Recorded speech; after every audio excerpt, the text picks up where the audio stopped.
The picture sequence from the cinema has finished. You can look at it once more if you want.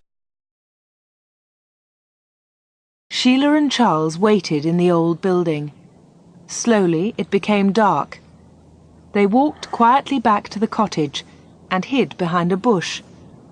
A lorry was parked near the cottage door. They waited quietly in the darkness. Suddenly a man hurried up the lane. He knocked at a window of the cottage. The door opened quickly. "Everything is okay, Frank," said the man outside. "Bill has telephoned from London. He's put sleeping pills in the guard's coffee." "Good," said Frank. "We can start now. Get the bags out of the lorry and into the cottage." "What's happening?" Charles asked Sheila. "Bill's put sleeping pills in the guard's coffee. What does that mean? And what's in those bags?"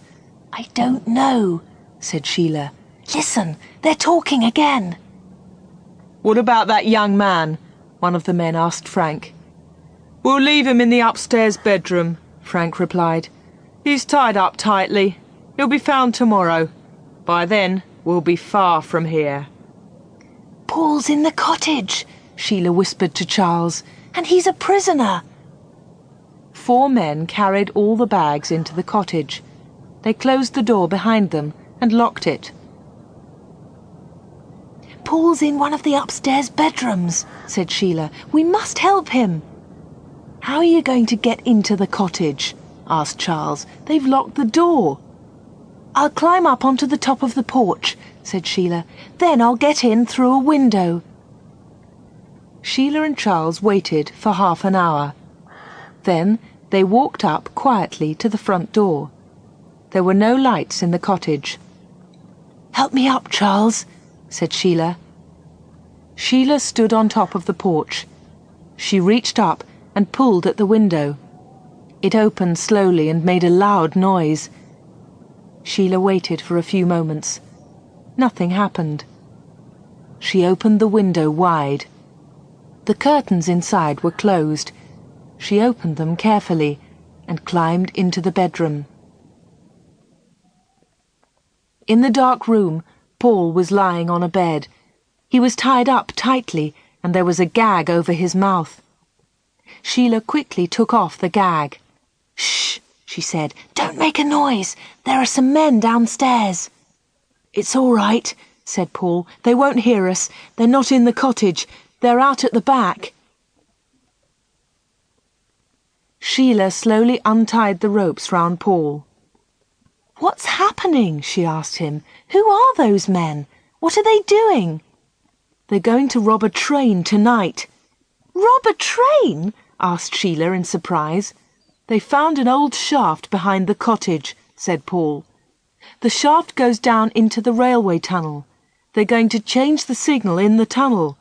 The signal light will be red and the train will stop." "Now I understand," said Sheila. "Someone has put sleeping pills in the guard's coffee." That's part of their plan," said Paul. "The train will stop in the tunnel and the guard will be asleep.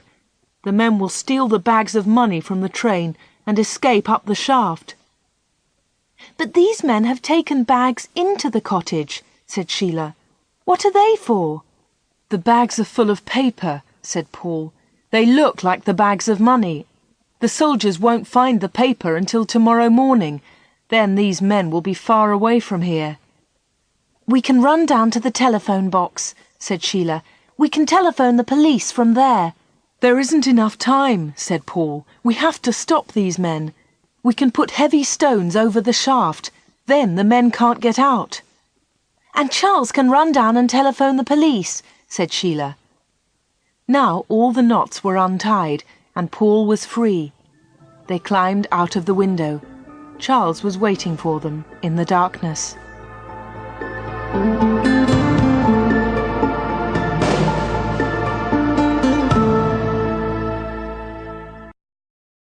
The picture sequence from the cinema has finished. You can look at it once more if you want.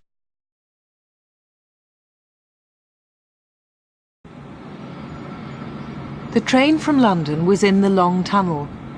"The signal is red," said the driver to his mate. "That's unusual. The train slowed down.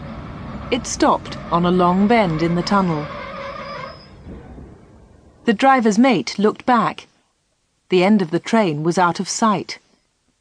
"What about the money in the guard's van?" the mate asked the driver. "Don't worry," replied the driver. "Pete's a good guard." The driver watched the signal. It was red. The train waited in the long tunnel. Frank and his men were in the tunnel. They were waiting at the bottom of the shaft. The train slowed down and stopped. The guard's van was in front of them. Frank quickly climbed up. He opened the lock on the door of the guard's van. He looked inside. "It's all right," he said to the others. "The guard has drunk the coffee. He's sleeping." Frank threw down the bags of money. "Throw up the bags of paper," he told his men, "and move quickly. We haven't much time." A few minutes later, Frank and his men were at the bottom of the shaft. They were carrying the bags of money. "Get up to the cottage," Frank said. "I'll follow you in a moment." The signal changed from red to green. The train moved towards Llanvoy station. "Good," thought Frank. "The plan has worked." At the top of the shaft, Sheila and Paul were working fast in the darkness. There was a heavy iron cover at the entrance to the shaft. They pulled the cover over the entrance and put some heavy stones on top of it. The first of Frank's men reached the top of the shaft. His head hit the iron cover. He reached up with one hand and pushed.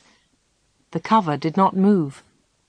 "There's something wrong!" he shouted. "I can't get out!" Below him in the shaft, the other men waited. They were trapped.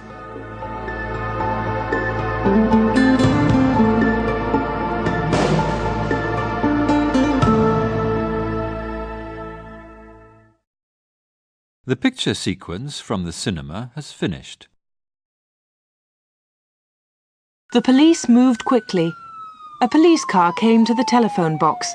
Charles jumped in and they drove fast towards the cottage.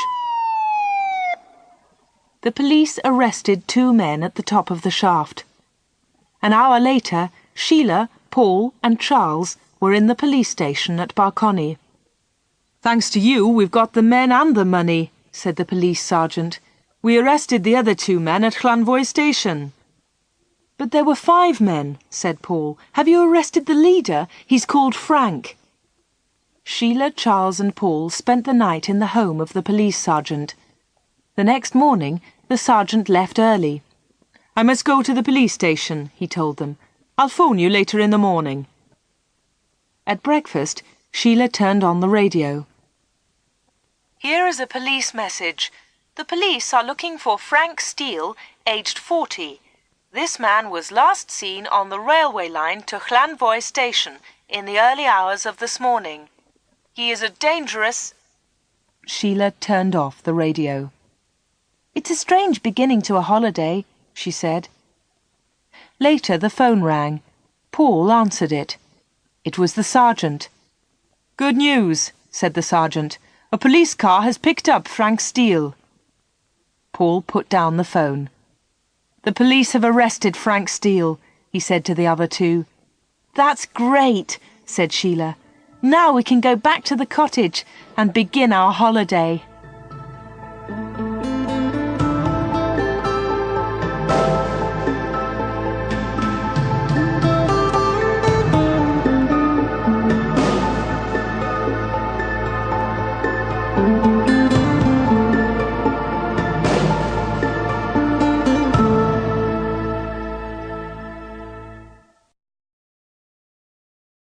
The picture sequence from the cinema has finished.